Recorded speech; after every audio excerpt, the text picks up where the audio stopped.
Niyo ang Panginoon. At sumaiyo rin. Ang mabuting balita ng Panginoon ayon kay San Mateo. Papuri sa iyo, Panginoon.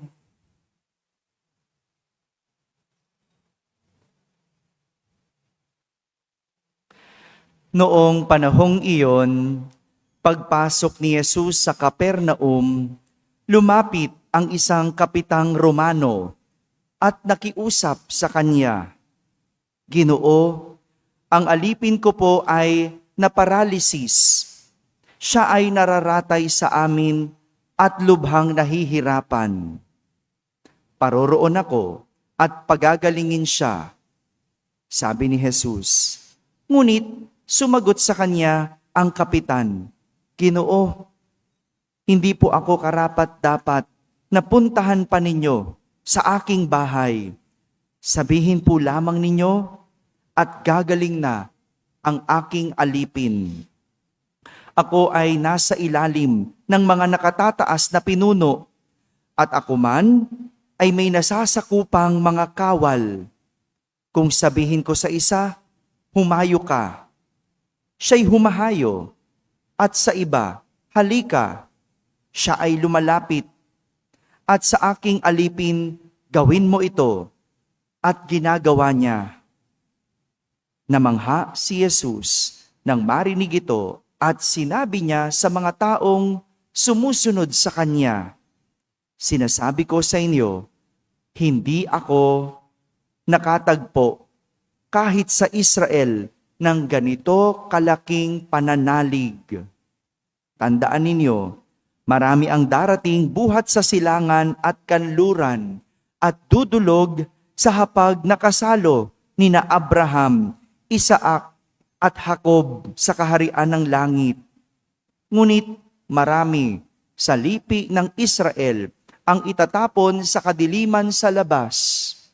Dooy mananangis sila at mangangalit ang kanilang ngipin."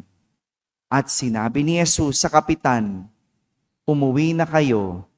Mangyari ang hinihiling ninyo ayon sa inyong pananalig." Noon di, gumaling ang alipin ng kapitan. Pumunta si Jesus sa bahay ni Pedro at dooy nakita niya ang biyanan nito, nakahiga at inaapoy ng lagnat. Hinawakan ni Jesus ang kamay ng babae at nawala ang lagnat nito. Pagkatapos bumangon ito at naglingkod sa kanya. Nang gabing iyon, dinala kay Jesus ang maraming inaalihan ng mga demonyo. Sa isang salita lamang ay pinalayas niya ang masasamang espiritu at pinagaling ang lahat ng may karamdaman. Ginawa niya ito upang matupad ang sinabi ni Propeta Isaías. Kinuha niya ang ating mga kahinaan at binata ang ating mga karamdaman. Mga kapatid, ang mabuting balita ng Panginoon. Pinupuri ka namin, Panginoong Jesucristo. Magsiupong lahat at makinig sa homilya. Magandang umaga po sa inyong lahat. Morning, Father. Magandang umaga sa mga nasa barangay, sa mga nasa tahanan, at nasa abroad na nagsisimba via online. Kasama kayo sa aming banal na pagdiriwang dito sa ating parokya.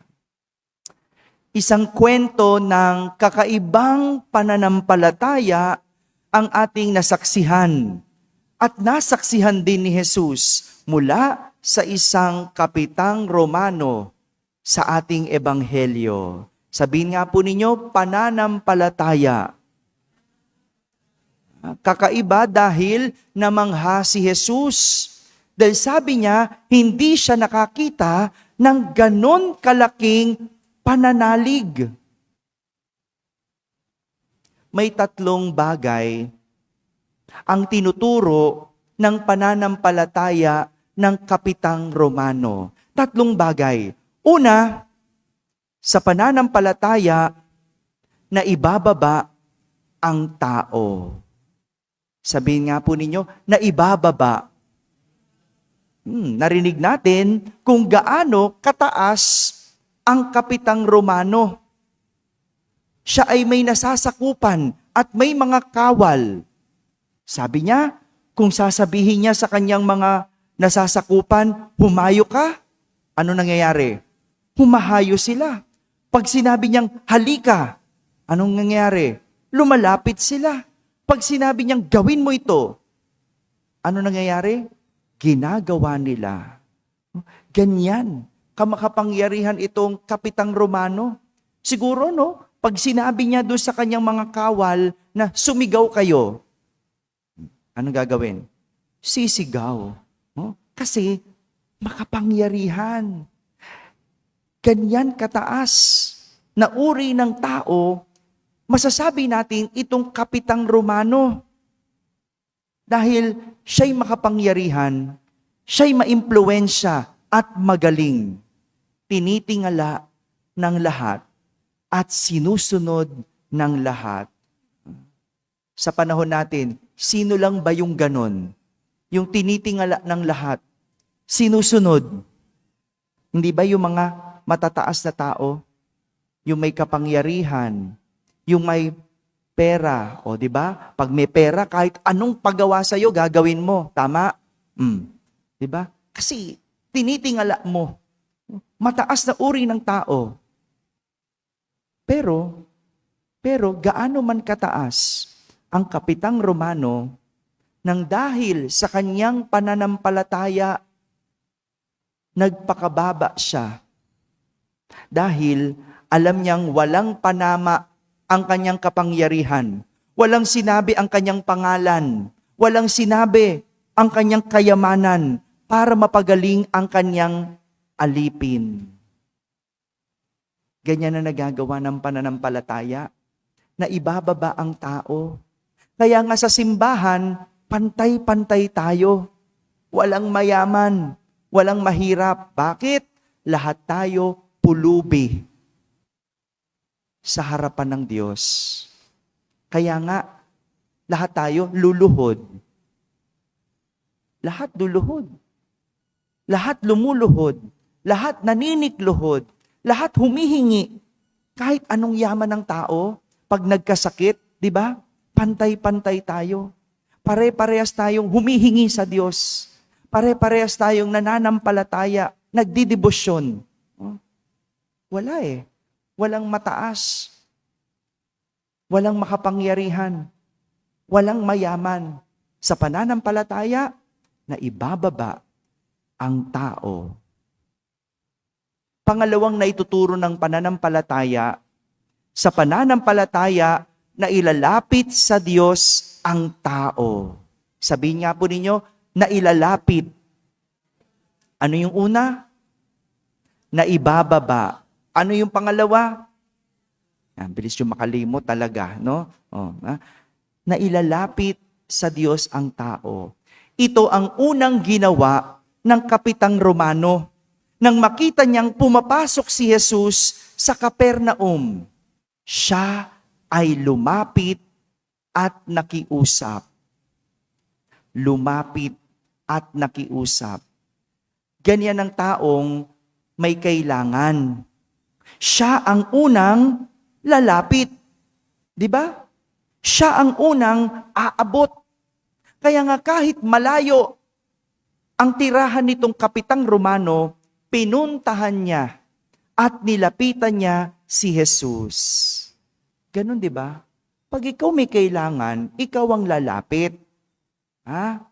Ikaw ang may kailangan eh. Ikaw ang unang aabot.